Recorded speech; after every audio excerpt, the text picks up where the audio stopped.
Hi everyone, KD9RVJ here. My name is Jeff. I just want to show you what I just picked up for the mobile in my car. AnyTone ATD578UV3 Plus. This model has the airband receive on it, which is something that I enjoy listening to from time to time, especially near airports. I do like listening to air traffic. The other thing I got with it is the BT01, which is it's a Bluetooth microphone, but it can control every part of the radio. You can actually turn the radio on and off remotely with it. And I'm gonna show you in a moment here how I did my install. My radio is actually tucked underneath the driver's seat. And then the BT01 is what I use to control everything about that radio. So this video is mostly about the installation and how I'm putting it in and cleaning things up and making it look nice and tidy. I'll probably do another video in the future about some of the operation as I continue to learn how to use it. But let's go out to the car and take a look at how it was installed and into a Subaru Outback, and then we'll go on from there. Okay, as I mentioned, I've installed this onto a Subaru Outback. This is a 2015, I believe, Subaru Outback. I just want to show you the antenna real quick. This is the Diamond CR320 ANMO, and it is a tri-band antenna, which the 578 is a tri-band radio. I will find out what mount I'm using here. I believe it's a tram mount, if I'm not mistaken. I'll leave a description in the link below. Any links that you find in the description may be affiliate links, depending on where they're from. So let's pop the hood and take a look underneath, and we'll look from the antenna and power going back into the car through the firewall, and then look at where the radio is mounted underneath the seat. Okay, here we are with the hood open. You can see that the antenna on top does not come down and hit the car or anything, so that's kind of nice. But the antenna cable is routed around, coming down. It is zip tied onto the arm here. Comes underneath. I've got a couple more zip ties onto some of the, I believe those are hydraulic lines if I'm not mistaken. And then we're coming over here and we're popping through the firewall right there. Now, I'm also popping through with the power there. Here's our power coming over. I'm going straight to the battery. That way I can turn the car off and still operate the radio without disruption. Where I went through the firewall is where there's a bunch of other electrical lines running through the firewall as well. And the nice thing about the Subaru is it is accessible without having to take the battery out or anything. I had a Ford Edge before and I had to pull the battery out to get to this part of the car. But I popped I cut a hole there and went through with the cables. Let's come around to the other side. Okay, I just want to provide a quick update. I did add this fuse, this little cable here that has a fuse in line on it, to the mix, so that if anything shorts out along the way to the radio, it will short this fuse, it'll blow this fuse, excuse me, and that will hopefully save a lot of damage from happening and potentially damaging the battery. I just put power poles on there to get it to the original cable, and I just used heat shrink to kind of secure it.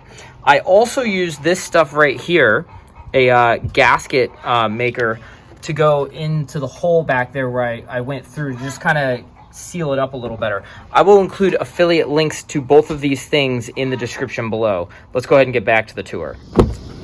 And down underneath here, you can take a look up here. It is up back in there. You can see is where I came through. Now I had to take out this panel, which isn't too bad to pull out. And I was able to use a coat hanger, and with some help from my father-in-law, we were able to push those cables through the firewall, and then I routed them underneath the carpet here. I was able to pull this off, and I was able to get them routed underneath the carpet. They come across, and they're coming down. Let me move this light here. They're coming out right back in here where there was already a slot cut. So I didn't have to make any cuts in the carpet, and that was something that was kind of important to me. This was already there. I was able to route the cables all underneath that, and I took my floor mat out. I do have a floor mat that goes here as well. The 578 also has a GPS module, so I have not stuck it down yet. It does have some sticky tape. I'm going to get it mounted right there, and that is just kind of tucked in behind, comes down, comes along here, down underneath. I believe it's routed right down through here. I kind of pulled this back, got it around here, and then came around the inside, back underneath, coming along the inside here, and then I just jumped across right here to go down into the radio. Now, let's see if we can slide the seat forward, and I'll get behind there and show you where the radio currently is, and I'll show you what my plans are here in the near future, which will be another part of this video, to clean things up a little bit. So with the seat moved all the way forward, you can see the radio right here. Let's pull it out. Here it is, okay. And basically that power cable is run to right there, and I just threw these guys on there, power poles. And then the antenna cable right here is coming in. And the really nice thing about the mount that I have out there for the antenna is this goes to an adapter. So it's the smaller connector here, I think, what is that, UHF, into the PL259 into the back of the radio. This is the power cable that came with the radio. I elected to not cut it down. Obviously, it's got the fuses in it here. And then I believe there's another fuse here. I might be mistaken about that. This may be, it looks like there's not a fuse in there currently. Oh, no, it looks like there is. I apologize. So what I'm going to do is build a board. Oh, let me get my some of that out of there. Sorry about that. I'm going to build a board that will fit in this little tiny kind of just sunken in space. And I'm going to mount the radio onto that board. But then what I'm going to do is put a lip onto the bottom of the board where all of this cable can live underneath of it, nice and flat, so that if I'm moving the seat, there's no chance of the cable getting up into any of the gears. And then I'm going to drill holes in that board where the cable can just pop through and come up into the radio through the bottom of the board. So that's what we're going to do next. I'm going to go ahead and start a video montage of that process, and we'll see how it comes together when it's done. I really think it's going to work nicely. Okay, so I found this scrap piece of wood in the garage. I'm going to make my measurements, cut it down, and see if I can get some feet, if you will, cut for the bottom to kind of raise it up. I've realized that I also have the heater coming out on the floorboard down there, and I do kind of want to lift the radio up above that so the heat will possibly flow underneath. We'll see what we can end up with when we get this done.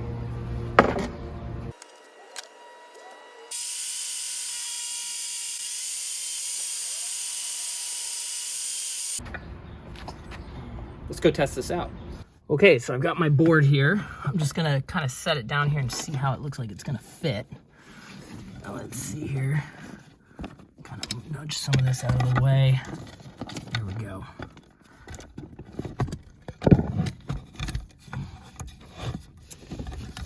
That fits very nicely. And it's kind of held in there. You can see I'm pushing on that. It doesn't move that way. It moves that way. I mean, the movement is minimal. And then it doesn't move forward and it doesn't move back. So it looks like we're locked in pretty good. So back here, if you can see, let me pull this back out. These are the heat vents, and I do not want too much heat blown on this. I mean, there's gonna be some, there's no avoiding that. But my plan is to lift it up a little bit to get the radio raised up. These cables can then live underneath. I'll make room on this side for cables to come in and out. But these cables will then be underneath the wood, and hopefully avoid them, you know, with all this cabling, not getting hit by anything. So let's go ahead and make some kind of feet for this next. Let's see how that goes, and we'll get back at the time lapse.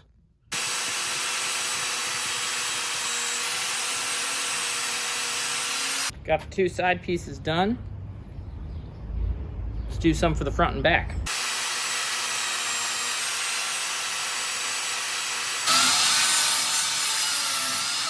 Okay, so here it is essentially put together. Now I will make some cuts so that those cables can come in and out, and then I'll drill the holes for the cables to pop up.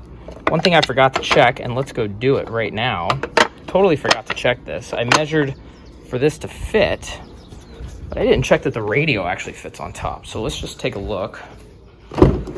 Double check that our radio is gonna fit nicely. That is gonna fit perfectly, just like that. It'll probably, I think I'm gonna go this way with it. because most of those cables come from this side. Only the GPS cable comes from the other side. So that's going to set just like that. So this is turning out to be coming together very nice. Next step here will be I'm going to kind of start to get this thing put together, and I'm going to router the edges. I'm going to smooth the edges out with a router and sand it, and then we're going to paint it. So let's go to that next.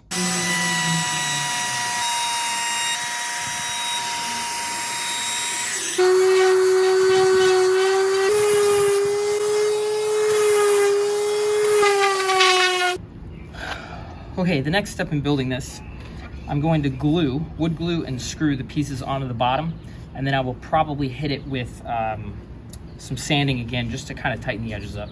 Might be going a little overboard, but I like to make my stuff look nice and make it to last. I'll be adding screws as well, just because it's going to be in the car. It's going to be getting extremely hot in the summer, extremely cold in the winter, and the wood's going to be expanding and contracting a lot. And so I'm going to go ahead and add screws to it along with the glue, just to kind of help keep things secure.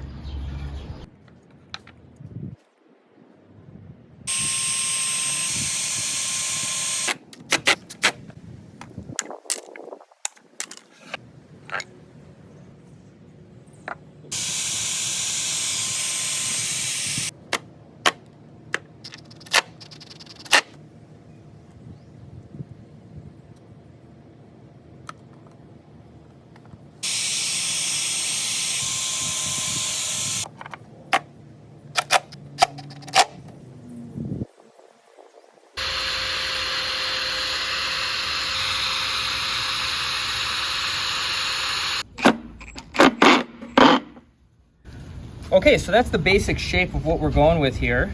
You can see here's where the cables are going to come in, and then over here is where the GPS cable will come in.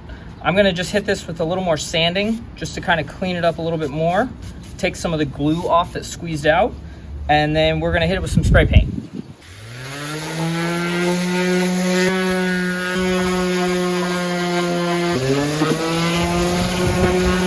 Okay, so real quick before I paint it, I just wanted to show you how this thing is fitting. It's coming in looking really nice. Now, the lead on the other cable, from the back of the radio will actually fit down through there, but the connector is the same size. So this will actually live down below underneath, and it will just be the lead from the radio going down. This is the GPS right here, and this is the RF antenna right here. And if everything fits pretty nice. When the seat goes all the way down, it kind of hugs the top of the radio a little bit when the radio's sitting on there, but it's not bad. And I ride with the seat about medium height, so there's plenty of space for when I'm driving the car, and I'm the primary driver of this vehicle. So that kind of stuff shouldn't be a problem at all. So now we're going to go ahead and get to painting, and then we're going to mount it up.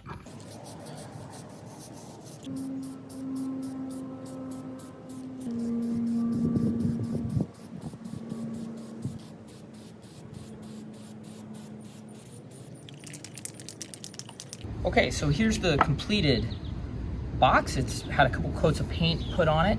You can see I have the cut here. This is where I made so that the cables will come in underneath, and everything's going to live wrapped up underneath there. I decided to keep the bottom blonde. That was a decision that I made. I think it looks great.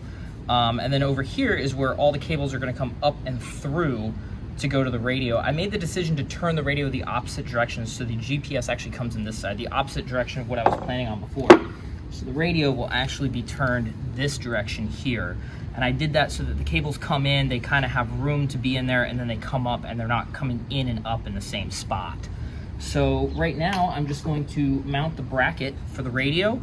I have kind of pre-drilled some holes in this before I painted it, because this is a oak, and it is extremely hard wood to get through. So I'm gonna go ahead and mount the bracket here, and then we'll get the radio on, and then we'll take it to the car and put it in down there.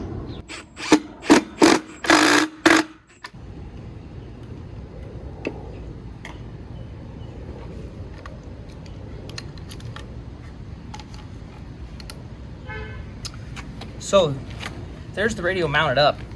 To be honest, this would make a really nice, one of the reasons I did this is because I can just easily pull this out of the car and turn this into a kind of a field day kit, if you will. This can set it on the table. I can get another lead for power to leave the power in the car, or I can pull my power poles off and use them, since that's not actually attached.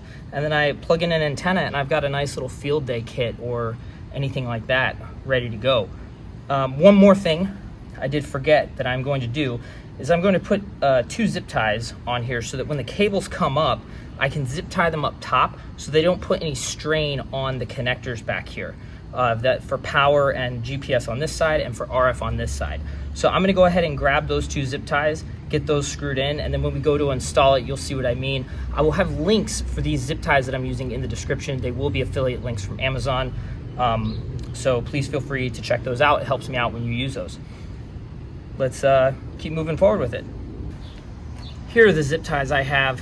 They have holes for screws in them so that then I can zip tie cable down, and if I need to, I can just cut that to get this free to move it if necessary.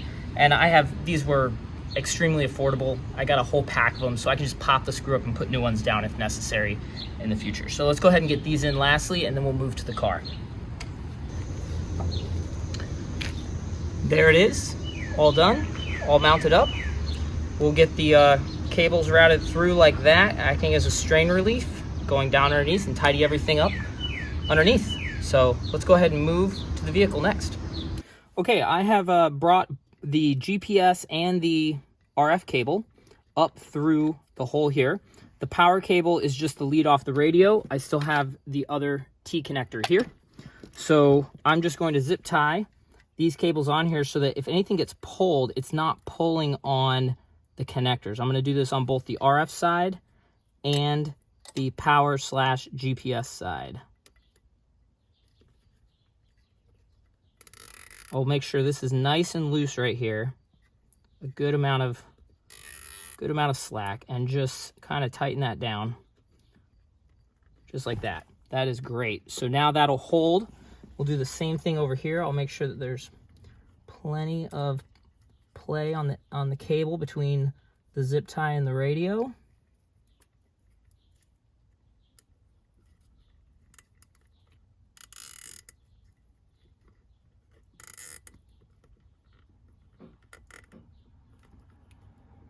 Just like that. And now let's turn our radio sideways. I'll grab my T connector here. I'll grab this power lead and I will plug this in. Now our radio has power. Let's just take these cables, clean them up a little bit. And I'm gonna slide this underneath, and I'm gonna put all those cables underneath as we go.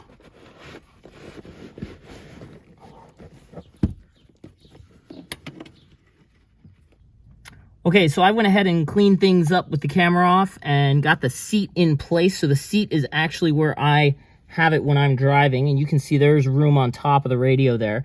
Plenty of extra slack in the cables there coming out the back. Plenty of clearance on this side for anything over there.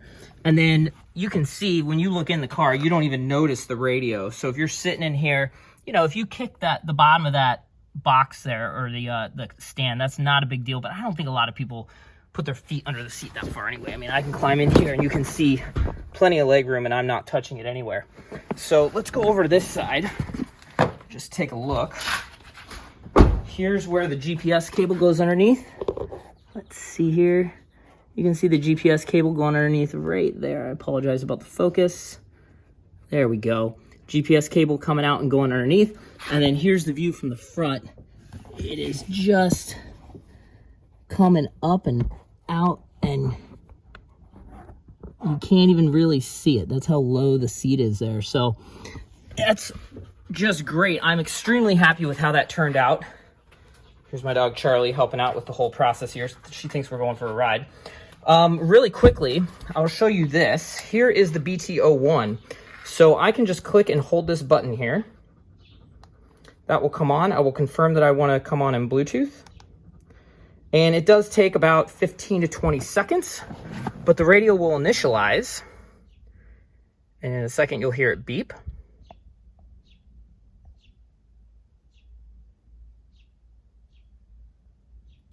Takes a moment. There's the radio beep. And here comes the data.